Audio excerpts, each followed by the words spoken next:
WHO sudah jadi CHO ya sekarang. Demikian diskusi singkat saya dengan sahabat saya via Zoom dari tempat tinggalnya di Ubud, Bali. Dia seorang yang sudah bebas hidupnya, memilih tinggal di Bali, warga negara Australia sih sebenarnya. Dan saya yakin sebentar lagi dia jadi warga negara Indonesia. Dia suka banget Bali. Iya betul, World Health Organization sudah jadi China Health Organization. Itulah celetukan dari sahabat saya, seorang doktor ilmu ekonomi asal Australia tersebut. Dia penggemar Steve Bannon, di mana saya berseberangan dengan Steve Bannon. Steve Bannon adalah penasihat politik Trump, pro nuklir, tidak setuju dengan climate change. Baginya, climate change itu adalah rekayasa kaum seperti saya yang anti fossil oil, anti batu bara, pro baterai. Mungkin mentang-mentang saya punya pabrik lithium walaupun masih kecil. Sebagai pendukung Bannon, dia anti WHO yang sekarang lagi main mata dan main kaki dengan Partai Demokrat dan Cina. Dalam interview di acara terkenal Larry King Show minggu lalu yang saya tonton di Russian Today, berdasar data intelijen, Cina memanipulasi data tentang COVID-19. Manipulasi ini sejak day one, karena ketidakjujuran data inilah seluruh dunia terkecoh yang menjadikan banyak negara tidak come up dengan kebijakan yang benar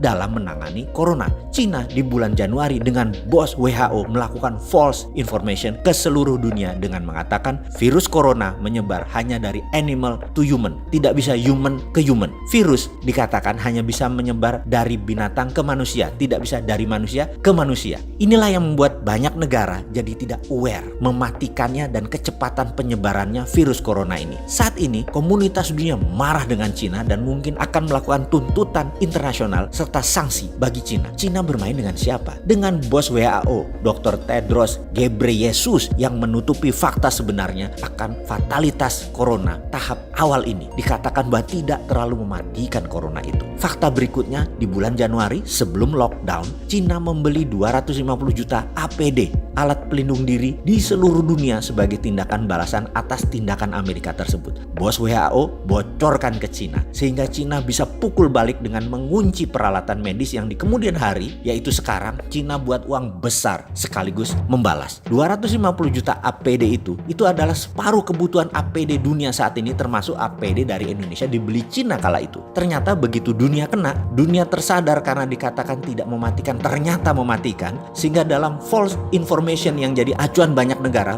yang melonggarkan pertahanan pandemiknya termasuk Indonesia. Ternyata begitu kita menyadari laporan dari berbagai negara selain negara maju yang sistem kesehatannya baik, tingkat kematiannya 4%-an, apalagi sistem kesehatan tidak baik bisa 9% seperti Indonesia. Dunia panik, termasuk Indonesia yang agak telat sadar dan baru ngeh bahwa ternyata corona 9% tingkat kematiannya di Indonesia. Akhirnya dunia beli balik APD tersebut dengan harga 10 kali lebih mahal. Nggak heran APD dari Cina itu buatan Indonesia kan, yang kayak kemarin itu Pak Ganjar melihat datanya. Indonesia pun jadi korban kong kali kong WHO dengan Cina. Strategi oknum WHO dan Cina ini sudah jadi perbincangan internasional. Dunia sekali lagi marah. Itu pun Indonesia masih ada aja pejabat yang membela Cina loh, dan masih nggak sadar bahwa bahaya corona. Bayangkan rencana jahat mereka kemudian itu, yaitu geng demokratnya Joe Biden CS, Clinton Foundation, big pharmaceutical company dengan WHO akan menjual vaksin ke 7 miliar manusia dengan cepatnya terpapar kalau dunia melonggarkan pandemik. Ini big business dan ini menjadi senjata untuk menjatuhkan Trump.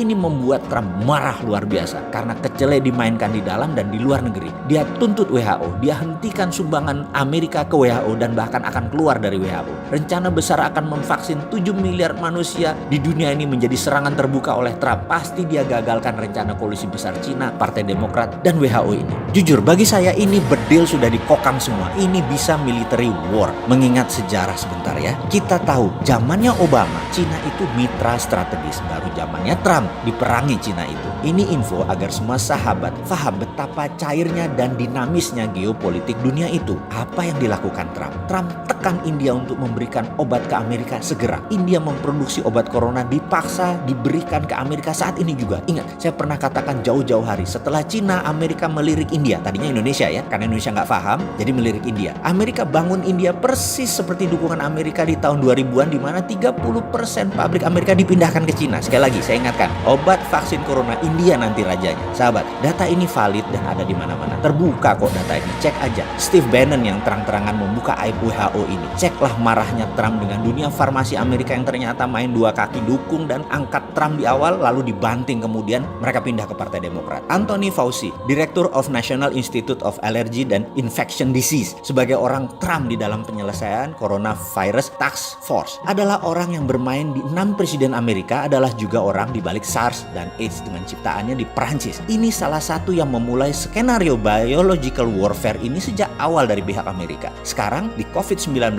kita sudah menemukan fakta ada pengayaan atau enrichment, ada unsur AIDS di dalamnya virus tersebut hingga menyerang imunitas korban. AIDS, SARS, COVID-19, Anthony Fauci. Sound familiar? Udah mulai nyambung? Oke, bajingan kabeh mereka itu. Inilah kejamnya dunia saat ini yang kalau kita tidak paham, ini seakan-akan hanya pandemik cacar seperti biasa. Kedepan sebaiknya kita lupakan informasi negara propaganda tersebut. Lupakan pejabat di tanah air yang melindungi bisnisnya dan koleganya, terutama yang bermitra dengan asing. Kita buat vaksin sendiri. Kita perangi pandemi COVID cara kita. Kita produksi ventilator dari sahabat Masjid Salman segera. Saya sudah pesan ventilator itu 100 unit melalui sahabat saya di sana. Bahkan kalau sahabat mau sumbang ke sahabat di Salman, silahkan saya kirim linknya. Kita perlu 1000 lebih ke depan alat ventilator ini. Ayo urunkan tangan Anda membantu sesama. Kita segera beli alat tes murah independen karya putra bangsa Indonesia di Silicon Valley, Santo Purnama. Kita selesaikan COVID gaya kita. Swasta beli langsung. Setiap orang boleh bergerak atas nama kemanusiaan. Memang gak capek bermitra sama negara jago propaganda yang meledakkan satelit Palapa N1 dan banyak lagi alat abal-abal seperti termometer. Bodong lah, juga informasi yang dimanufaktur. Cina itu memang memanufaktur apa aja. Cina itu memanufaktur semuanya, termasuk data dimanufaktur sama mereka.